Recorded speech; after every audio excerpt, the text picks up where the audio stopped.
Stock മാർക്കറ്റിൻ്റെ വോളറ്റിലിറ്റിയെ അതിജീവിച്ച് സ്ഥിര വരുമാനം ജനറേറ്റ് ചെയ്യുന്നതിന് വേണ്ടി നമ്മൾക്ക് അവലംബിക്കാവുന്ന ഒരു ഇൻവെസ്റ്റ്മെൻറ്റ് പാറ്റേണാണ് ഡിവിഡൻഡ് ഇൻവെസ്റ്റ്മെൻറ്റ്. ഹൈ ഡിവിഡൻഡ് ഈൽഡുള്ള സ്റ്റോക്കുകളെ ഒരു പോർട്ട്ഫോളിയോ ആക്കി ക്രിയേറ്റ് ചെയ്ത് അവിടെ നിന്നും ഡിവിഡൻഡ് ഇൻകം ജനറേറ്റ് ചെയ്യുകയാണ് ഡിവിഡൻഡ് ഇൻവെസ്റ്റ്മെൻറ്റ് വഴി ഉദ്ദേശിക്കുന്നത്. ഇന്നത്തെ വീഡിയോയിൽ മികച്ച ഫിനാൻഷ്യൽ കണ്ടീഷൻസ് ഉള്ളതും അതുപോലെ തന്നെ ഉയർന്ന ഡിവിഡൻഡ് ഈൽഡ് ഉള്ളതും പ്രീവിയസ് ഹിസ്റ്ററിയിലും വരും സമയങ്ങളിലും ഡീസൻറ്റ് പെർഫോമൻസ് കാഴ്ചവെക്കാൻ ശേഷിയുള്ളതും 52 വീക്ക് ഹൈയിൽ നിന്നും കൺസിഡറബിൾ ഡിസ്കൗണ്ടിൽ ലഭിക്കുന്നതുമായ ചില ഹൈ ഡിവിഡൻഡ് ഈൽഡ് സ്റ്റോക്കുകളെക്കുറിച്ചാണ് ഡിസ്കസ് ചെയ്യുന്നത്. ഈ സ്റ്റോക്കുകളെ ഡിവിഡൻഡ് ഇൻവെസ്റ്റ്മെൻറ്റ് പോർട്ട്ഫോളിയോ ക്രിയേറ്റ് ചെയ്യുന്നതിന് വേണ്ടി പ്രയോജനപ്പെടുത്താവുന്നതുമാണ്. പ്രമുഖ ബ്രോക്കേജ് ഏജൻസിയായ മോത്തിലാൽ ഒസ്വാൾ ഈ സ്റ്റോക്കുകൾക്കൊക്കെ ബൈ എന്ന റേറ്റിംഗ് നൽകുകയും ചെയ്തിട്ടുണ്ട്. ഒന്നാമത്തെ സ്റ്റോക്ക് ITC 424 രൂപയ്ക്ക് അടുത്ത് ട്രേഡ് ചെയ്യുന്നു. FMCG സെക്ടറിലെ ടോപ്പ് പിക്കായിട്ടാണ് ഒട്ടുമിക്ക അനലിസ്റ്റുകളും സജസ്റ്റ് ചെയ്യുന്നത്. സ്റ്റോക്ക് 52 വീക്ക് ഹൈയിൽ നിന്നും കൺസിഡറബിൾ ഡിസ്കൗണ്ടിലാണ് ട്രേഡ് ചെയ്യുന്നത്. 528 52 വീക്ക് ഹൈ. സ്റ്റോക്ക് 424 ട്രേഡ് ചെയ്യുന്നു. ആദിത്യ ബിർള ഗ്രൂപ്പിൻ്റെ പേപ്പർ ബിസിനസ്സിനെ കൂടി ITC എന്ന കമ്പനി അക്വയർ ചെയ്തതുവഴി പേപ്പർ സെഗ്മെൻറ്റിലേക്ക് അവരുടെ പ്രവർത്തനം കമ്പനി കൂടുതൽ വ്യാപിപ്പിച്ചിരിക്കുകയാണ്. സൗത്ത് ഇന്ത്യൻ മാർക്കറ്റിനോടൊപ്പം നോർത്ത് ഇന്ത്യൻ മാർക്കറ്റിലേക്കും വെസ്റ്റേൺ ഇന്ത്യൻ മാർക്കറ്റിലേക്കും പേപ്പർ ബിസിനസ് ITC എന്ന കമ്പനി വ്യാപിപ്പിക്കുകയാണ്. കൂടാതെ FMCG സെക്ടറിലും മികച്ച പെർഫോമൻസ് കാഴ്ചവെക്കുന്നുണ്ട്. ITCയുടെ ഏറ്റവും പ്രധാന റവന്യൂ സോഴ്സ് സിഗരറ്റ് ബിസിനസ്സാണ്. സിഗരറ്റിന് മുകളിൽ സ്ഥിര നികുതി വരികയാണെങ്കിൽ അത് ITC എന്ന സ്റ്റോക്കിനെ സ്ഥിരമായ പെർഫോമൻസ് കാഴ്ചവെക്കാൻ പ്രേരിപ്പിക്കും. ഇതിൻ്റെ പശ്ചാത്തലത്തിലും ബിസിനസ് എക്സ്പാൻഷൻ പോയിന്റ് ഓഫ് വ്യൂവിലും കൂടാതെ മികച്ച ഫണ്ടമെൻ്റൽസ് ഉള്ള ഒരു കമ്പനി ആയതുകൊണ്ടും ഡിവിഡൻഡ് ഇൻവെസ്റ്റ്മെൻറ്റിന് വേണ്ടി നമ്മൾക്ക് ITC എന്ന സ്റ്റോക്കിനെ പരിഗണിക്കാം. 3.5% ഡിവിഡൻഡ് ഈൽഡ് ITC എന്ന സ്റ്റോക്ക് മെയിൻറ്റെയിൻ ചെയ്യുന്നുമുണ്ട്. കൂടാതെ ഓൾ ടൈം ഹൈയിൽ നിന്നും ഡിസ്കൗണ്ടിലും ലഭിക്കുന്നു. രണ്ടാമത്തേത് പവർ ഗ്രിഡ്. ഇന്ത്യയുടെ വർദ്ധിച്ചു വരുന്ന ഇലക്ട്രിസിറ്റി ഡിമാൻഡിനെ കേറ്റർ ചെയ്യുന്നതുകൊണ്ട് പവർ സെക്ടറിലെ സ്റ്റോക്കുകളെല്ലാം മാർക്കറ്റിൻ്റെ ശ്രദ്ധ ആകർഷിക്കുകയാണ്.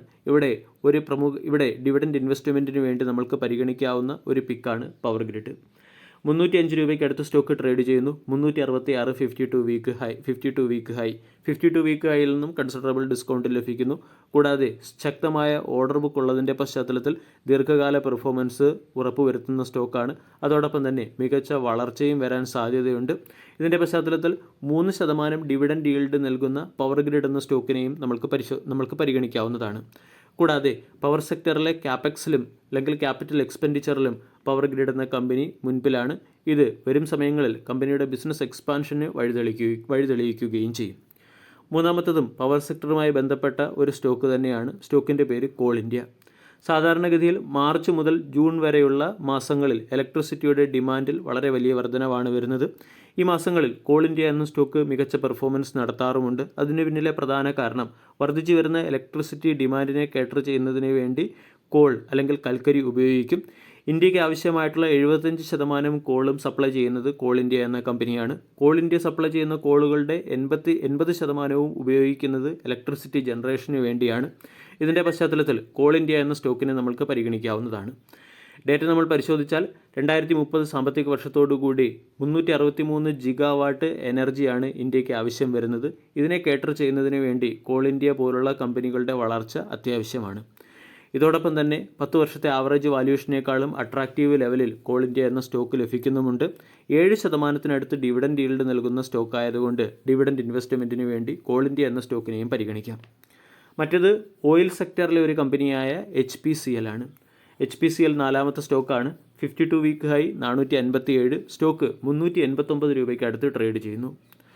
ഇവിടെ ഒപെക് രാജ്യങ്ങൾ ഓയിലിൻ്റെ ഉൽപ്പാദനം വർദ്ധിപ്പിച്ചതും അമേരിക്കയുടെ താരിഫ് പ്ലാനുകളും മൂലം ഓയിലിൻ്റെ വിലയിൽ ഗണ്യമായ ഇടിവ് വന്നിട്ടുണ്ട്. ഇത് HPCLൻ്റെ മാർക്കറ്റിംഗ് മാർജിനെ ഇംപ്രൂവ് ചെയ്യുന്നുണ്ട്. കൂടാതെ LPGയുടെ $76 ബില്യൺ രൂപയുടെ അണ്ടർ റിക്കവറിയും HPCL എന്ന കമ്പനിക്ക് വരാനുണ്ട്.